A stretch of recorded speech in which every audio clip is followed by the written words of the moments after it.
Bom, ainda falando sobre esse assunto, depois desse crime, parlamentares cobram o debate em torno de penas mais rígidas para quem comete esse tipo de abuso. E a gente conversa agora com a deputada Bia Kicis, do PL do Distrito Federal. Tudo bem, deputada? Mais uma vez, muito bem-vinda aqui à programação da Jovem Pan. Eu já começo perguntando de que forma é possível aumentar penas ou punir com mais severidade pessoas que cometem esses atos e esse ato absurdo que nós acompanhamos.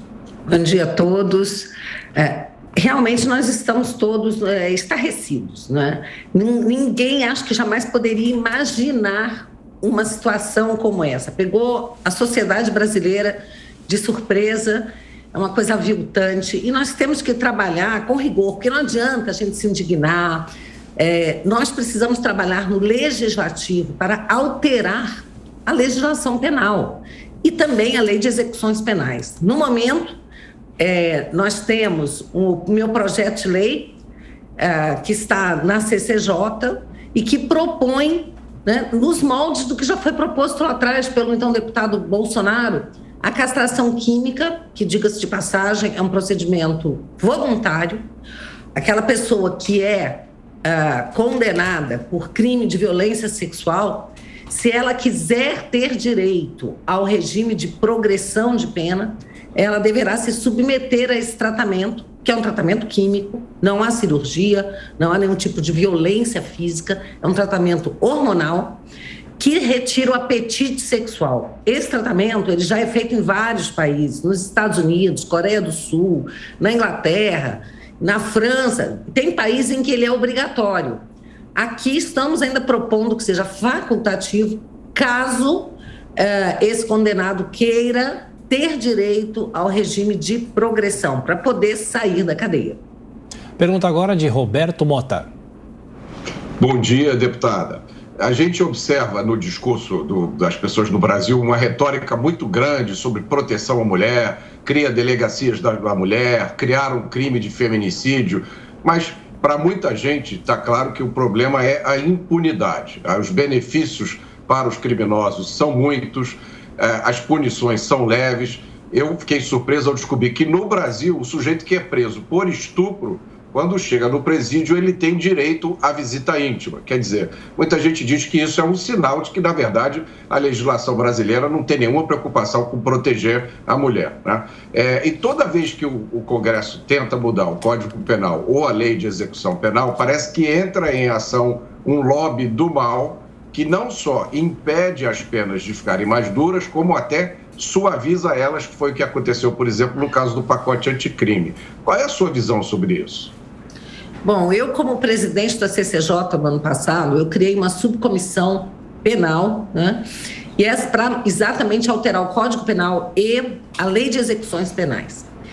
E nós conseguimos aprovar algumas leis, principalmente voltadas para a defesa da mulher, a defesa da criança, a defesa do idoso, e aprovamos projetos na CCJ, que faltam ainda passar pelo plenário, que enrijecem bastante a pena dos crimes de violência sexual, dentre outros crimes também, teve crimes de corrupção e outros. Mas a gente encontra uma resistência muito grande, porque quando a gente começa a tratar desses assuntos, o que a gente ouve? Prender não resolve nada. Se prender não resolve, eu não sei o que resolve, meu amigo.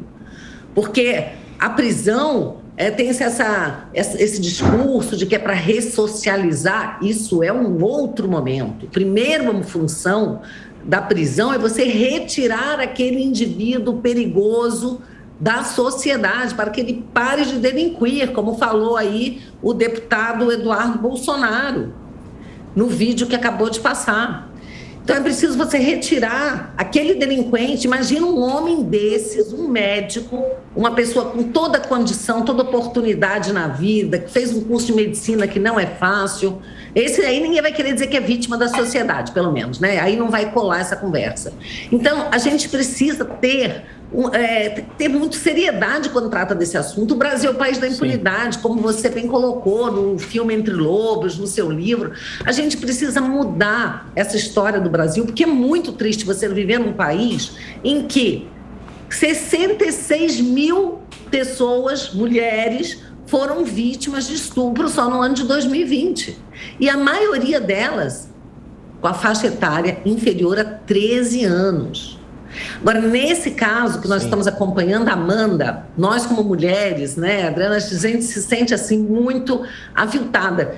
Você imagina você numa hora tão vulnerável como na hora de um parto, um momento que é para ser um momento mágico para a mulher, um momento mais esperado na vida de uma mulher, e você ter um monstro desse praticando um estupro, porque antigamente estupro era só conjunção carnal, né? Hoje não. Então, hoje isso é considerado estupro, que ele fez também, com uma mulher ali que está dando à luz. Quer dizer, isso daí não dá nem para a gente imaginar que tipo de pena, gostaria de pensar, que tipo de pena, né, as pessoas gostariam que esse médico tivesse. Bom, mas a nossa Constituição não admite a prisão perpétua, não admite pena de morte, a não ser em casos como de guerra, né? E daí, né, o meu projeto propõe a castração química e o aumento de pena também para esse tipo de crime. Agora são 7h42. A gente segue a nossa entrevista com a deputada Bia Kicis. A gente está falando sobre o crime em Foz do Iguaçu, sobre a possibilidade de castração química para estupradores. A pergunta agora é sua, então, Amanda Klein. Deputada, bom dia. Olha, a senhora tirou as palavras da minha boca, porque esse sujeito é um monstro e é óbvio que ele merece mofar na cadeia. É o que a senhora disse, o parto na vida de uma mulher é um momento mais sublime, é um momento de amor, um momento mágico. Imagina a confusão na cabeça dessa mãe. Quer dizer, esse momento ser marcado, por um lado, pelo nascimento do seu filho e, por outro lado, por um estupro. Quer dizer, como é que, psicologicamente, você consegue unir esses dois momentos? Uma coisa, né, tão aviltante e de violação da mulher e, por outro lado, o nascimento do seu filho. Mas a senhora mencionou uma coisa importante, que é o fato de 66 mil mulheres terem sido estupradas no ano passado, segundo o Anuário Brasileiro de Segurança Pública. A maioria dessas mulheres meninas, na verdade, que não tinham nem entrado na adolescência, porque 60% delas, 6 em cada 10, têm até 13 anos. Então, a maioria, eu estava até com esses números aqui, 75% das mulheres violentadas consideradas vulneráveis e 80% delas violentadas por parentes, por vítimas, por conhecidos. Quer dizer, tem muito monstro, tem muito lobo em pele de cordeiro. O que mais, principalmente as mulheres do parlamento, podem fazer para proteger essas meninas? Porque na grande maioria são meninas de estupradores que muitas vezes convivem com elas diariamente. Deputada, só não sei se eu fiz confusão com a informação, o caso do médico estuprador, claro, é no Rio de Janeiro. Sim, no Rio de Janeiro.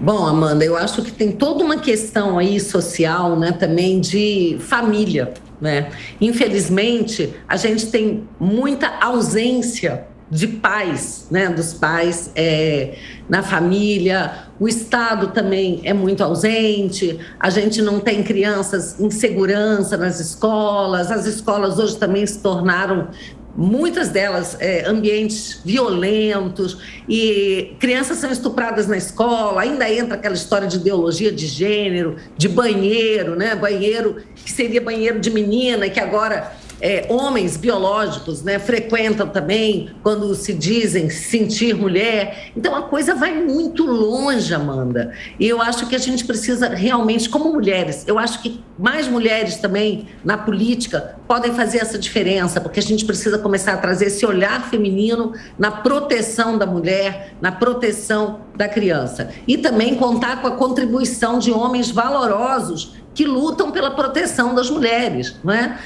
O que a gente precisa afastar é aquela mentalidade de que bandido é vítima da sociedade e deixar impune. Porque eu digo sempre, Amanda, que a reincidência, né? A reincidência, ela só existe, ela só é tão forte porque a pessoa tem aquela sensação da impunidade. A impunidade é a mãe da reincidência. E deputada, no Brasil, só fazer uma referência graça aqui. Solta. Agora são 7h45, estamos com a deputada Bia Kicis no Jornal da Manhã. Se a senhora quiser concluir a resposta, por favor.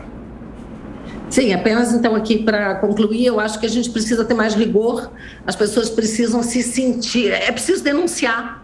É preciso que as pessoas que têm contato, têm conhecimento desse tipo de crime, de abuso, denunciem. As pessoas às vezes têm medo, é um vizinho, é alguém próximo. A pessoa tem que denunciar e saber que aquele estuprador, aquela pessoa, aquele malfeitor será retirado daquela comunidade. Que o grande problema da falta de denúncia é você pensar, eu denuncio hoje, a pessoa vai saber que eu fiz isso, daqui a pouco ela está aqui de volta e eu ainda estou em risco.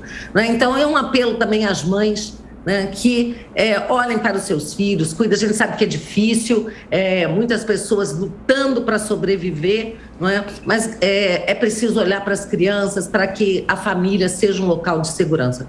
E, deputada, então do que depende na prática o avanço do projeto, de forma otimista, quando a nova lei com relação à castração química poderia estar em vigor?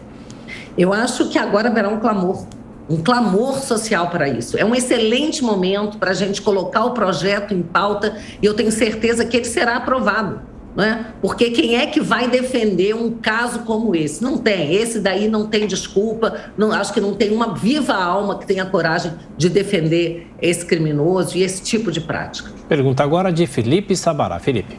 Bom dia, deputada. Prazer falar com a senhora. A minha pergunta é sobre o clima na Câmara dos Deputados sobre esses projetos, em especial o seu projeto. Como é que está o clima, principalmente com as deputadas mulheres de esquerda? Como está sendo esse papo, a aceitação delas com relação a essa questão da castração química? Às vezes o nome fica um pouco mais forte, eu já vi algumas mulheres falando até isso, mas como é que é essa castração? Muito legal a senhora ter explicado o que é a castração química e como é que está esse clima, né?